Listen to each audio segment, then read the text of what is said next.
বন্ধুরা, সবাইকে স্বাগতম জানাচ্ছি ওয়ার্ল্ড আল্ট্রা নলেজের আরও একটি নতুন ভিডিওতে।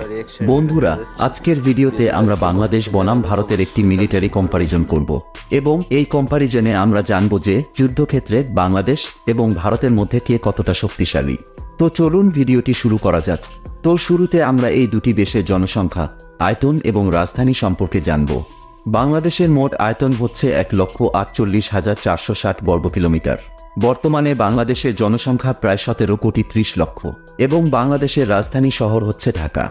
অপরদিকে ভারতের মোট আয়তন হচ্ছে 32,87,263 বর্গ কিলোমিটার। বর্তমানে ভারতের জনসংখ্যা প্রায় 145 কোটি এবং ভারতের রাজধানী শহর হচ্ছে নতুন দিল্লি। এবার আমরা এই দুটি দেশের মিলিটারি পাওয়ার সম্পর্কে জানব। বাংলাদেশ সেনাবাহিনী প্রতিষ্ঠিত হয় 1971 সালে। অপরদিকে ভারতের সেনাবাহিনী প্রতিষ্ঠিত হয় 1895 সালে। গ্লোবাল ফায়ার পাওয়ার 2024 সালের তথ্য অনুযায়ী বাংলাদেশ হচ্ছে বর্তমান পৃথিবীর 37তম শক্তিশালী দেশ। অপরদিকে ভারত হচ্ছে বর্তমান পৃথিবীর 4র্থতম শক্তিশালী দেশ।